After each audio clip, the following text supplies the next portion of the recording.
నమస్కారం కే న్యూస్ కి స్వాగతం. హెడ్లైన్ చూద్దాం. హెచ్ఎండిఏ పరిధిలో కొత్త జోన్లు 6కు చేరిన జోన్ల సంఖ్య పాలనా సౌలభ్యం కోసం విస్తరణ. తెలంగాణలో కొత్త రేషన్ హెల్త్ కార్డులు ఉత్తమ్ నేతృత్వంలో కేబినెట్ సబ్ కమిటీ త్వరలోనే విధి విధానాలు.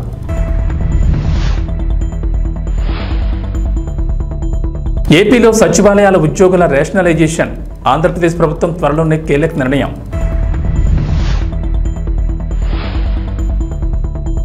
ఏపీ ప్రజలకు మంత్రి నాదెండ్ల మనోహర్ గుడ్ న్యూస్. కొత్త రేషన్ కార్డులపై కీలక ప్రకటన. హైదరాబాద్ నగరం వేగంగా అభివృద్ధి చెందుతోంది. ప్రపంచ నగరాలతో పోటీ పడుతూ దూసుకెళ్తోంది. ఈ నేపథ్యంలో భవిష్యత్ అవసరాల దృష్ట్యా పరిపాలన దృష్ట్యా నగరాన్ని విస్తరించాలని సర్కార్ భావిస్తోంది. అందులో భాగంగా ప్రభుత్వం కీలక నిర్ణయం తీసుకుంది. హెచ్ఎండిఏలో కొత్త జోన్లు ఏర్పాటు చేశారు. గతంలో 4 జోన్లు ఉండగా ఇప్పుడు వాటి సంఖ్య 6కు చేరింది.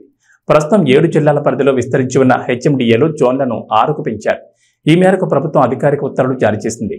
శంషాబాద్, గట్కేసర్ జోన్లను యథాతథంగా ఉంచి శంకర్పల్లి, మేడ్చల్ జోన్లను 2 జోన్లుగా విభజించనున్నారు. ప్రస్తుతం హెచ్ఎండిఏ ప్రాంతం 7,200 చదరపు కిలోమీటర్ల పరిధిలో విస్తరించుండగా త్వరలోని ఆర్ఆర్ఆర్ మొత్తం హెచ్ఎండిఏ పరిధిలోకి తెచ్చేందుకు అధికారులు ప్రణాళిక సిద్ధం చేస్తున్నారు. హెచ్ఎండిఏలో గతంలో 4 జోన్లు ఉండగా నగరవాసులకు సేవలు అందించే విషయంలో ఇబ్బందులు తలెత్తేవి. తగినంత మంది సిబ్బంది లేకపోవడంతో అప్లికేషన్ల పరిచయంలో తీవ్ర జాప్యం చోటు చేసుకునేది. తాజాగా జోన్లను విభజించడంతో పాటుగా అదనపు సిబ్బంది నియామకానికి ప్రభుత్వం ప్రణాళిక సిద్ధం చేస్తున్నారు. తెలంగాణలో కొత్త రేషన్ కార్డులు, ఆరోగ్యశ్రీ హెల్త్ కార్డుల జారీ కోసం ప్రభుత్వం కీలక నిర్ణయం తీసుకుంది. జారీ ప్రక్రియ, నియమ నిబంధనల కోసం మంత్రులకు ఉపసంఘాన్ని ఏర్పాటు చేసింది. ఈ కేబినెట్ సబ్ కమిటీకి తెలంగాణ సివిల్ సప్లై శాఖ మంత్రి ఉత్తమ్ కుమార్ రెడ్డి చైర్మన్ గా వ్యవహరించనున్నారు. రెవెన్యూ శాఖ మంత్రి పొంగులేటి శ్రీనివాసరెడ్డి, వైద్య ఆరోగ్య శాఖ మంత్రి దామోదర్ రాజనరసింహను సబ్ కమిటీ సభ్యులుగా నియమించారు. ఈ మేరకు రాష్ట్ర ప్రభుత్వం గురువారం ఉత్తర్వులు జారీ చేసింది. కాగా కొత్త రేషన్ హెల్త్ కార్డులను వేరువేరుగా ఇస్తామని రేవంత్ ప్రభుత్వం ఇప్పటికే ప్రకటించింది. వీటికి ఎవరిని అర్హులుగా ఎంపిక చేయాలనే విషయంపై సబ్ కమిటీ ఏర్పాటు చేస్తామని ఇటీవల అసెంబ్లీలో సీఎం రేవంత్ ప్రకటించారు. అందులో భాగంగా తాజాగా మంత్రులకు ఉపసంఘాన్ని ఏర్పాటు చేయగా ఆ కమిటీ సభ్యులు అధ్యయనం చేసి విధి విధానాన్ని సిఫార్సు చేయనున్నారు. ప్రస్తుతం తెలంగాణలో 89 లక్షల పైచిలకు రేషన్ కార్డులున్నాయి. తాజాగా అర్హులు మరో 20 నుంచి 30 లక్షల కుటుంబాలు ఉంటాయని ప్రభుత్వ పెద్దలు అంచనా వేస్తున్నారు. ఈ నేపథ్యంలో రేషన్ కార్డులను అర్హులకి ఇచ్చేందుకు ప్రభుత్వం ప్రత్యేకంగా కేబినెట్ సబ్ కమిటీని ఏర్పాటు చేసింది. ఇప్పటికే ప్రజాపాలన ద్వారా అర్హుల నుంచి దరఖాస్తులు స్వీకరించగా విధి విధానాలు ఖరారైన తర్వాత కార్డులు మంజూరు చేయనున్నారు. ఇక ఆరోగ్యశ్రీ పరిమితిని 5 లక్షల నుంచి 10 లక్షలకు పెంచిన విషయం తెలిసిందే. ఆరోగ్యశ్రీ కార్డుకు రేషన్ కార్డు లింక్ అవసరం లేదని ఇదివరకే ప్రభుత్వం స్పష్టం చేసింది. ఆంధ్రప్రదేశ్ ప్రభుత్వం కీలక నిర్ణయం దిశగా అడుగులు వేస్తోంది. గ్రామ, వార్డు సచివాలయాల వ్యవస్థలో ప్రక్షాళనలో భాగంగా రేషనలైజేషన్ దిశగా అడుగులు పడుతున్నాయి. రాష్ట్ర వ్యాప్తంగా చిన్న పంచాయతీల్లో తక్కువ మంది, పెద్ద పంచాయతీల్లో ఎక్కువ మంది ద్వారా ప్రజలకు సేవలు అందించేలా ఆలోచనలు చేస్తోంది. మొత్తం 1.61 లక్షల మంది కార్యదర్శుల్ని అవసరాలకు అనుగుణంగా ప్రభుత్వం వినియోగించుకోనుంది. రాష్ట్ర వ్యాప్తంగా గ్రామ సచివాలయాల్లో డిజిటల్ అసిస్టెంట్, సంక్షేమ కార్యదర్శి, మహిళా సంరక్షణ కార్యదర్శులు, వార్డు సచివాలయాల్లో పరిపాలన, శానిటరీ, విద్య, సంక్షేమ, ఆరోగ్య, మహిళా సంరక్షణ కార్యదర్శులు, ఏఎన్ఎం, వీఆర్ఓ ఉండేలా ప్రతిపాదించేలా అవకాశం ఉంది. వారిలో ఒకరిని డీడీవ్యూగా నియమిస్తారు. మిగిలిన కార్యదర్శులను క్లస్టర్ వ్యవస్థలో వినియోగించుకోవాలని ప్రభుత్వం ఆలోచన చేస్తోంది. గ్రామ, వార్డు సచివాలయాల్లోని పలు పోస్టులను రద్దు చేసి మాతృశాఖలు విలీనం చేసే అవకాశం ఉందంటున్నారు. Engineering assistant, agriculture, horticulture assistant, village surveyor అసిస్టెంట్లు, పశుసంవర్ధక సహాయకులు తదితర పోస్టులను రద్దు చేసి క్లస్టర్ విధానంలో మాతృశాఖలో అధ్యయనంలో పనిచేయించే అవకాశం ఉందంటున్నారు. అలాగే పంచాయతీ కార్యదర్శులను పంచాయతీరాజ్ కింద గ్రామ పంచాయతీలకు పరిమితం చేసే ఆలోచన ఉందని చెబుతున్నారు. ఆంధ్రప్రదేశ్ ప్రభుత్వం మరో కీలక నిర్ణయం తీసుకుంది. త్వరలో కొత్త రేషన్ కార్డు జారీ చేసేందుకు సిద్ధమైంది. ఇప్పటికే ఆ ప్రక్రియ ప్రారంభించామని, డిజైన్ పూర్తి కాగానే అందిస్తామన్నారు మంత్రి నాదెండ్ల మనోహర్. మంత్రి ఢిల్లీ పర్యటనలో ఉన్నారు. కేంద్ర మంత్రుల్ని కలిశారు. అయితే రేషన్ కార్డులకు సంబంధించి కీలక ప్రకటన చేశారు. అలాగే కొత్తగా వివాహమైన జంటలు కొత్త రేషన్ కార్డు కోసం దరఖాస్తు చేసుకుంటే వారికి ప్రాధాన్యత ఇస్తామని తెలిపారు. అర్హత ఉన్న వారికి త్వరలోనే కొత్త రేషన్ కార్డులు అందిస్తామని, త్వరలోనే కొత్త రేషన్ కార్డులకు సంబంధించి మరింత క్లారిటీ ఇస్తామంటున్నారు. గత వైఎస్ఆర్సీపీ ప్రభుత్వం రేషన్ డోర్ డెలివరీ అంటూ 1800 కోట్లు వృధా చేసిందన్నారు మంత్రి మనోహర్. రాష్ట్రంలో రేషన్ డోర్ డెలివరీపై మంత్రివర్గ సమావేశంలో చర్చించి నిర్ణయం తీసుకుంటామన్నారు. గత ప్రభుత్వ హయాంలో కొంతమంది రేషన్ బియ్యాన్ని గ్రీన్ ఛానల్ ద్వారా అక్రమంగా తరలించి కోట్లు కొల్లగొట్టారని ధ్వజమెత్తారు. గత ప్రభుత్వ హయాంలో ధాన్యం కొనుగోలులో రైతులకు అన్యాయం జరిగిందని, రైతుల నుంచి పంట సేకరించి వారికి డబ్బులు చెల్లించలేదన్నారు. రైతులు పండించిన ప్రతి గింజను కొనేందుకు ఏర్పాట్లు చేస్తున్నామన్నారు మంత్రి. రేషన్ కార్డులు తొలగించారు. ఎవరైతే అర్హత ఉన్న లబ్ధిదారులు ఉన్నారో వాళ్ళకి ఆ అర్హత కలగకుండా చేశారు. మేము ఆల్రెడీ ఇనిషియేట్ చేసాం, కొత్త రేషన్ కార్డు డిజైన్ చేస్తున్నాం. ఆ కొత్త రేషన్ కార్డు డిజైన్ అవ్వగానే ముందుగా ఎవరైతే వివాహం చేసుకుని పాపం 2 కుటుంబాల నుంచి వచ్చిన వ్యక్తులు ఒక రేషన్ కార్డులో ఉండాలని కోరుకుంటారో వాళ్ళకి ఆ వెసులుబాటు కల్పించే విధంగా త్వరలోనే ఒక కార్యక్రమం చేపట్టబోతున్నాం రాష్ట్ర వ్యాప్తంగా. సో కొత్త రేషన్ కార్డులు జారీ డెఫినెట్గా చేస్తాం. పౌర సరఫరాల శాఖలో దాదాపు 40,000 కోట్ల రూపాయలు అప్పులు చేసి ఈ ప్రభుత్వం వెళ్ళిపోయింది. గత ప్రభుత్వం 5 సంవత్సరాలు 40,000 కోట్ల రూపాయలు. అందులో ఇంకా ఆశ్చర్యకరమైన విషయం ఏంటంటే ధాన్యం కొనుగోలు చేసి రైతులకి 1,674 కోట్ల రూపాయలు బకాయిలు చేసి వెళ్ళిపోయారు. సో ఆ మార్పులను తీసుకొస్తున్నాం. 1,674 కోట్ల రూపాయల్లో ఇంత ఆర్థికమైన కష్టమైన పరిస్థితుల్లో కూడా 1,000 కోట్లు ఆల్రెడీ మేము వాళ్ళ ఖాతాల్లో జమ చేసాం మా ప్రభుత్వం వచ్చిన తర్వాత. ఇంకొక 674 కోట్ల రూపాయలు సోమవారం రాష్ట్ర వ్యాప్తంగా ఆ రైతాంగానికి అందే విధంగా రూపాయి కూడా బకాయి లేకుండా పౌర సరఫరాల శాఖ నుంచి ఆ కార్యక్రమం చేయబట్టబోతున్నాం. రాజీవ్ గాంధీ సివిల్స్ అభయహస్తం పథకం దరఖాస్తు గడువును పెంచుతూ సింగరేణి కాంగ్రెస్ సంస్థ చైర్మన్ ఎండి ఎన్ బలరాం ఒక ప్రకటన విడుదల చేశారు. ఈ పథకానికి అప్లై చేసుకునేందుకు గడువు మంగళవారంతో ముగిగా దాన్ని ఆగస్టు 12వ తేదీ వరకు పొడిగిస్తున్నట్లు ఎన్ బలరాం స్పష్టం చేశారు. సివిల్స్ రాసేవారు ప్రిలిమ్స్ పరీక్ష క్వాలిఫై అయితే వారికి ₹1,00,000 ఆర్థిక సహాయాన్ని సింగరేణి కాంగ్రెస్ సంస్థ అందించనుంది. అయితే ఈ పథకం కేవలం తెలంగాణ రాష్ట్రానికి చెందిన అభ్యర్థులకు మాత్రమేనని స్పష్టం చేశారు. గత నెల 20వ తేదీన తెలంగాణ ముఖ్యమంత్రి యనమల రేవంత్ రెడ్డి, ఉప ముఖ్యమంత్రి బట్టి విక్రమార్క చేతుల మీదుగా ఈ రాజీవ్ గాంధీ సివిల్స్ అభయహస్తం పథకం ప్రారంభమైంది. ఈ సందర్భంగా సివిల్స్ పరీక్షకు హాజరయ్యే అభ్యర్థులు ఇప్పటికే ప్రిలిమ్స్ పరీక్షను క్లియర్ చేస్తే ఈ పథకం కింద దరఖాస్తు చేసుకోవాలని సూచించారు. ఈ క్రమంలోనే రాజీవ్ గాంధీ సివిల్స్ అభయహస్తం పథకం దరఖాస్తుకు చివరి తేదీ ఈ నెల 6వ తేదీ అని తెలిపారు. అయితే తాజాగా గడువు పూర్తి కావడంతో దాన్ని పొడిగించాలని సింగరేణి కాంగ్రెస్ సంస్థకు విజ్ఞప్తులు వెలువెత్తాయి. ఇవన్నీ మీతో పంచుకుంటున్నా అంటే ఇవాళ ఈ ఎగ్జామ్స్ అంతా ప్రిపేర్ అవుతున్నదంతా మీ సహచరులు, మీ ఏజ్ గ్రూప్, లేకపోతే మీ బంధువులు, మీ ఫ్రెండ్స్, స్కూల్లో కాలేజీలను చదువుకున్నారు. ఈ ప్రభుత్వానికి మొదటి ప్రాధాన్యత నిరుద్యోగ సమస్యను పరిష్కరించడము. నిరుద్యోగ సమస్యను పరిష్కరించాలంటే ప్రభుత్వం మీద వాళ్లకు విశ్వాసం, నమ్మకం ఉండాలి. ఎస్, ఈ ప్రభుత్వం పరీక్షలు సరైన సమయంలో నిర్వహిస్తుంది, సమర్థవంతంగా నిర్వహిస్తుంది, సమర్థులైన వాళ్లను ఎంపిక చేస్తుంది, సామాజిక న్యాయాన్ని పాటిస్తుంది, SC, ST, OBC reservations and women reservations అన్నిటినీ పకడ్బందీగా అమలు చేస్తుంది. ఎవరు ఎలాంటి ఆలోచనలు కానీ అపనమ్మకాలతో ఉండాల్సిన అవసరం లేదు అనేది ఆ భావన రావడానికే ఈరోజు పబ్లిక్ సర్వీస్ కమిషన్లో సివిల్స్ మీరు ఎగ్జామ్స్ రాసిన వాళ్ళు ఎవరు కూడా ఎగ్జామ్స్ నిర్వహించిన సంస్థ మీద ఎవరు ఆరోపణలు చేయలే. ఎందుకంటే ఆ సంస్థ మీద మీకు నమ్మకం ఉంది కాబట్టి మీ కాన్సన్ట్రేషన్ అంతా, మీ ఫోకస్ అంతా మీ ప్రిపరేషన్ మీద ఉంది.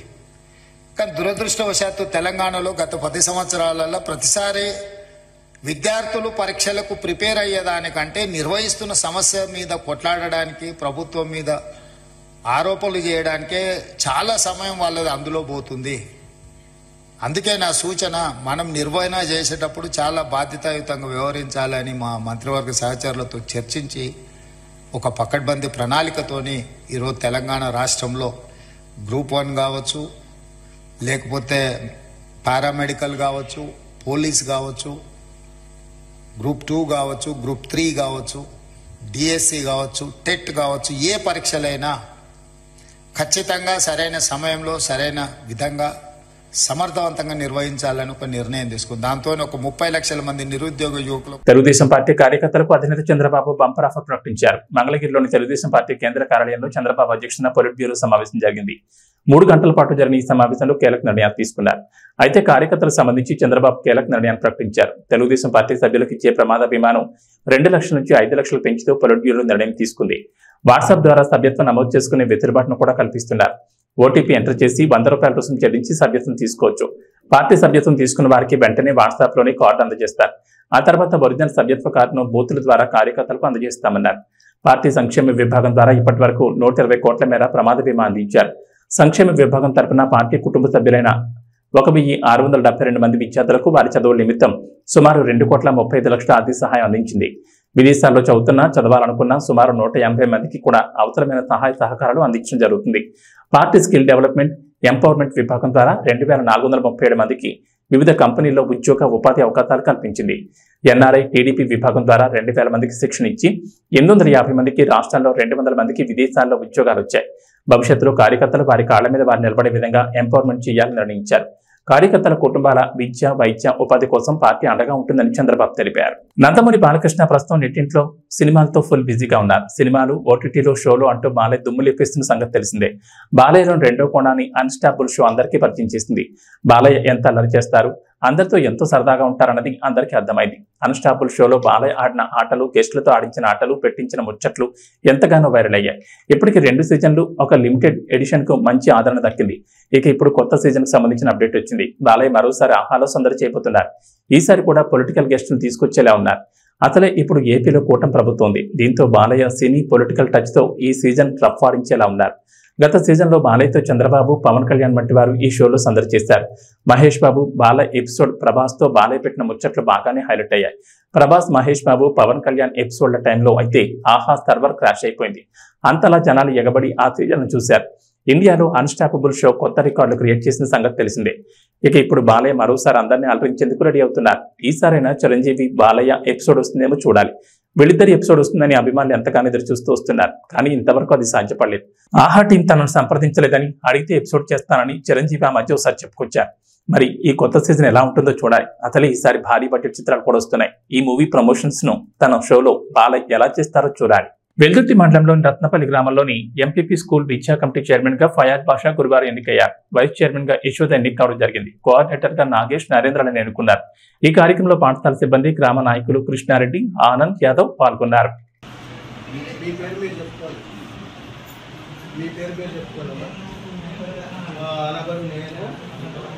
పాఠశాల యాజమాన్య కమిటీ సభ్యులుగా చైర్పర్సన్గా, వైస్ చైర్పర్సన్గా పాఠశాల అభివృద్ధికి అనగా విద్యార్థుల నమోదును పెంపొందించడంలో, గుణాత్మక విద్యను పెంపొందించడంలో, పిల్లల రోజువారీ హాజరును పెంపొందించడంలో, బాలికల విద్యను అభివృద్ధి పరచడంలో పిల్లలు బాగానే తింటున్నారు. చూస్తున్నాం ఈరోజు అబ్జర్వ్ చేస్తున్నాము. పిల్లలైతే పాడేయడం పాడేయడం లేదంటే అర్థం చెప్తున్నట్టు బాగా తింటున్నారు, బాగా చేస్తున్నారు. వాళ్ళు కూడా చెప్పినట్టు ఒకసారి ఇలా చెప్పినట్టు అనే దాని గురించి కూడా వాళ్ళు అడిగి వాళ్ళు కూడా చేయడం జరుగుతుంది. ఎందుకంటే మనం చిన్నపిల్లలు కదా, మనమే చిన్నపిల్లలు కొంచెం బాగుంటే తినాలి, లేకుంటే పడేసుకోవడం. నా గుర్తుబాటు తిరిగిపోతారు. మన పిల్లలైనా మన ఇంట్లో అయినా సరే అదే జరుగుతుంది. కానీ బాగానే ఉంటున్నారు, వాళ్ళు కూడా బాగానే చేస్తున్నారు. మెనూ ప్రకారం చేస్తున్నారు. మెనూ ప్రకారమే వంట చేయడం కూడా జరుగుతుంది. అంత వాళ్ళకి 2 నెలలు అవుతుంది. ఎందుకంటే ప్రతి నెలకి వచ్చేసి 20,000 ఖర్చు అవుతుంది. ఎక్కడ తెచ్చుకుంటున్నారు, వాళ్ళు దేనికి వాళ్ళ గురించి అన్నట్టు ఖాతాలు ఎక్కడ తెచ్చుకుంటున్నారు. జిల్లా పరిషత్ బాలికల ఉన్నత పాఠశాల విద్యా కమిటీ చైర్మన్ గా మద్దమ్మ, వైస్ చైర్మన్ గా రామకృష్ణ, డోన్పట్నంలోని జిల్లా పరిషత్ బాలికల ఉన్నత పాఠశాలలో విద్యా కమిటీకి చెందిన ఎన్నికలు తల్లిదండ్రుల సమక్షంలో 6వ తరగతి నుంచి 10వ తరగతి వరకు 3 సభ్యులతో మొత్తం 15 మంది కమిటీ సభ్యులను ఎన్నుకున్నారు. వీరి ద్వారా కమిటీ చైర్మన్ గా ముద్దమ్మను, వైస్ చైర్మన్ గా రామకృష్ణను ఎన్నుకున్నారు. ఈ సందర్భంగా వారు మీడియా ద్వారా సభ్యులకు ధన్యవాదాలు తెలుపుతూ ప్రభుత్వం తరపున పాఠశాల అభివృద్ధి కోసం నిధులు మంజూరు చేస్తే పాఠశాల యొక్క అభివృద్ధి కోసం మా వంతుగా కృషి చేస్తామని తెలిపారు. గుడ్ మార్నింగ్ చెప్తూ ఈ రోజు యొక్క ముఖ్య ఉద్దేశం ఏమంటే, మనకు మీరు ఎందుకు వచ్చినారని మీరు అనుకుంటున్నారు. ఫస్ట్ క్వశ్చన్, మేమేం చేయాలి అనుకుంటున్నారు. రెండవ క్వశ్చన్, మీరు ఏం లేదు, ప్రభుత్వం ఏం చేసిందంటే పేరెంట్స్ కమిటీ అంటే తల్లిదండ్రుల సమావేశం అని స్కూల్కు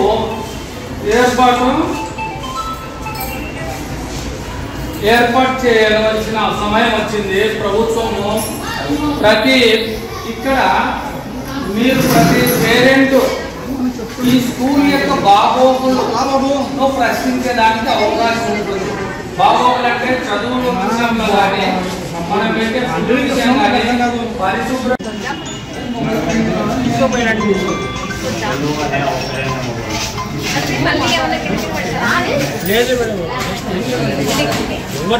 చెప్పి పాఠశాల అభివృద్ధికి మీకు చేతనైనంత సహాయము చేయండి. దీనివల్ల మీకు ఎటువంటి జీతం రాదు, ఎటువంటి ఆర్థిక లబ్ధి దీనివల్ల మీకు ఉండదు. కేవలము సేవా దృక్పథంతో మనము మన ఊర్లో ఉన్న పాఠశాల అభివృద్ధి కొరకు మనం చేసే పని. ఇప్పుడు నేను మాట్లాడిన విషయాలన్నీ అర్థమైనా అనుకుంటాను. ఏమైనా డౌట్స్ ఉంటే అడగచ్చు. మీరు ఇప్పుడు ఎవరు చైర్మన్గా కానీ చైర్పర్సన్ కానీ అంటే ఏం తేడా అంటే, చైర్పర్సన్ అంటే లేడీ, చైర్మన్ అంటే స్కూల్ కమిటీ చైర్మన్ జెంట్స్.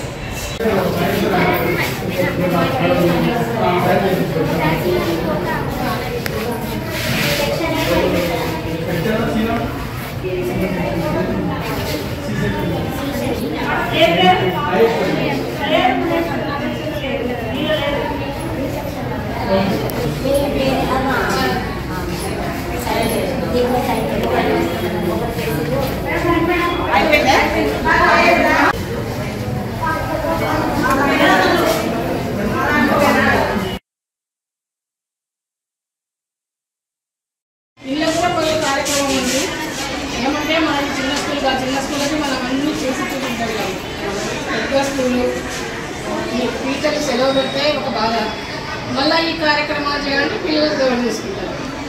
అట్లాంటి చిన్న చిన్నవి పిల్లల్ని బడి పంపించడం, క్రమశిక్షణ, తర్వాత మనకు గర్ల్స్ స్కూల్ ఇప్పటి వరకే ఏం సమస్యలు లేవు. క్లాస్ టీచర్ ఎవరు? సిస్టర్ల టీచర్ బోర్డు మీద మేడం పేపర్ రాసి పంపించి బోర్డు మీద రాపించినారు కదా, మీరు రాసుకోలేదా? నువ్వు రాసుకోవడం తప్పు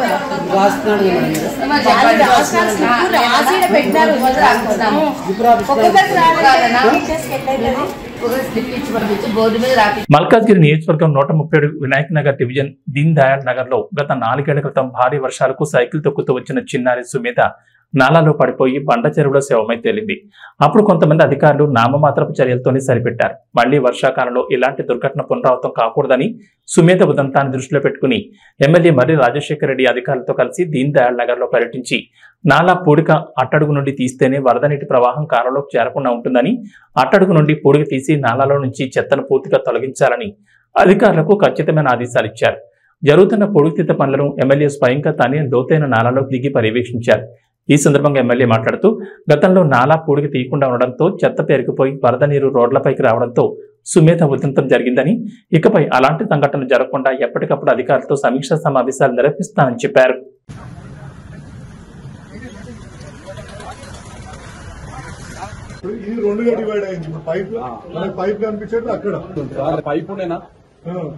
పైప్ ఉండే మీకు కనబడుతుందా అంటే ఇప్పుడు కనబడుతున్న దగ్గర జంక్షన్ లో ఆ పైప్ పోయి ఇప్పుడు అక్కడికి వెళ్ళి నీళ్ళు అటు వచ్చేస్తున్నాయి, అది ఫ్లో వచ్చేస్తుంది అక్కడికి వెళ్ళి నీళ్లు. ఇప్పుడు ఈ మెస్ ఎడబెట్టిన దీనికి ఆపిండ్రు ఆపేసి దీనికి రావచ్చా?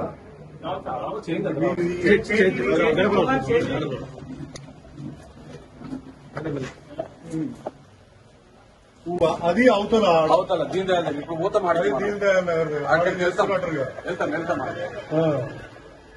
ఇదంతా సెంట్ పైన చెక్కలు అది బట్టలు వస్తాయి కదా. ఓకే అది తీసుకుంటాం, లోపల సెంట్ కూర్చుని ఉన్నది ఆ పైన ఉన్నాయని తీసుకుంటే అవి తీసేస్తాం.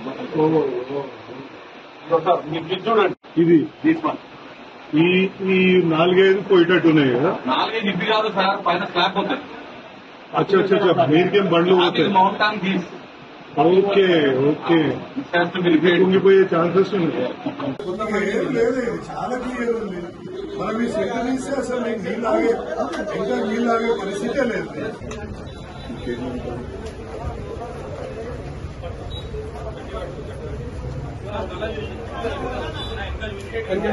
సక్కపెట్టు కావాలి.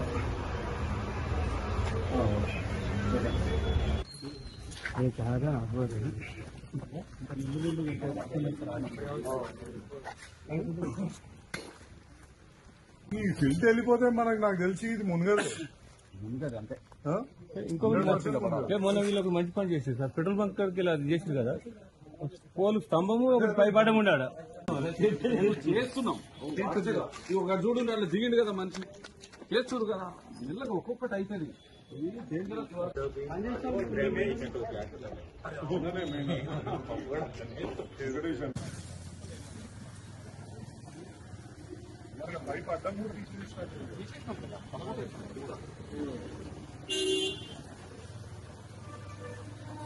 తెలంగాణలో మరికొన్ని రోజులు వర్షాలు దంచుకుంటున్నాయి. ఇప్పటికే గత 20 రోజులుగా రాష్ట్రంలోని పలు జిల్లాల్లో వర్షాలు కురుస్తుండగా ఇప్పట్లో వర్షాలు వీడియోలా కనిపించడం లేదు. బంగాళాఖాతంలో ఏర్పడిన ఉపరితల ఆవర్తనంతో కారణంగా తెలంగాణలో నేటి నుంచి 2 రోజులు భారీ వర్షాలు కురుస్తాయని హైదరాబాద్ వాతావరణ కేంద్రం అధికారులు వెల్లడించారు. కొన్ని జిల్లాల్లో కొండపద వర్షాలు కూడా ఛాన్స్ ఉందని చెప్పారు. నేడు మంచిర్యాల, నిర్మల్, నిజామాబాద్, జగిత్యాల, ఆదిలాబాద్, కొమరంభీం, ఆసిఫాబాద్, రాజన్న సిరిసిల్ల, మహబూబ్ నగర్, వనపర్తి, ఖమ్మం, మహబూబాబాద్, సూర్యాపేట, వికారాబాద్, జయశంకర్, భూపాల్పల్లి, ములుగు, భద్రాద్రి కొత్తగూడెం, సంగారెడ్డి, కామారెడ్డి, నారాయణపేట జిల్లాలో భారీ వర్షాలు కురిసే ఛాన్స్ ఉందని చెప్పారు. ఈ మేరకు ఆయా జిల్లాలకు ఎల్లో అలర్ట్ జారీ చేశారు. ఏబీ బులెటిన్ విశేషాలు. నమస్కారం.